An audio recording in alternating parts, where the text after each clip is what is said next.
অনবৰত বোকা আৰু পানীৰ মাজত ডুব গৈছে ধুবুৰী জিলাৰ জামাদাৰহাট কস্তুৰবা গান্ধী বালিকা বিদ্যালয়।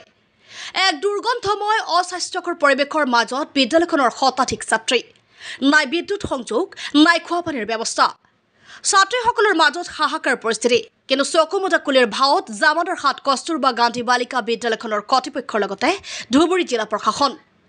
পিছে কাৰ ভুলৰ বাবে চৰকাৰে নিৰ্মাণ কৰা কোটিটকীয়া বিদ্যালয়খনত এনে দুৰৱস্থা, তাক লৈ এতিয়া ক্ষোভিত হৈ পৰিছে স্থানীয় ৰাইজৰ লগতে অভিভাৱকসকল।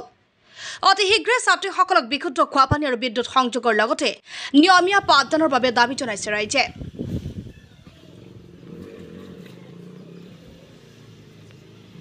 পানি না বাড়ায় এতে পানি বাড়া না, যেদিন ছাত্র আছে সব কাপড় ভিজে গেছে, থোড়া পানি আছে। এতিয়া লাইন নাই, তার খাওয়া পানির কোনো সুবিধা নাই, খুব অসুবিধা আছে। কিমান ছাত্র ছাত্রী আছে? ছাত্র ছাত্রী 80-90 জন আছে। পানি কিমান দিন হল জমা হওয়া? পানি 20 দিন মান হয়েছে। 20 দিন মান হয়েছে জমা? যেতিয়া বৃষ্টি নামিছে এতিয়াৰ পৰা, বৰষুণ নামিছে এতিয়াৰ পৰা আছে পানি। কোনো মানুষ তো নাহে বা এইটো নাহে নাহে। গতিকে আপোনালোকে চৰকাৰক কি কয়? চৰকাৰক কি কম, এতিয়া মাটি টাটি পেলাই সুবিধা করে দেওয়া লাগে। রাতে কেনেকে থাকে? রাতে অন্ধকারে থাকে, আর কেনেকা থাকে, লাইন নাই। এই ছাত্রী নিবাসত ছাত্রীদের খোয়া পানির ব্যবস্থা আছে নাকি? খোয়া পানি তো এরকম নাই, আয়রন পানি।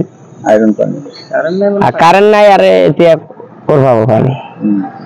পানি তো এনে কিনা পানি খাই আছে না। গতিকে সরকারক কি কয়? সুবিধা দিবার লাগে ছাত্র ছাত্রী।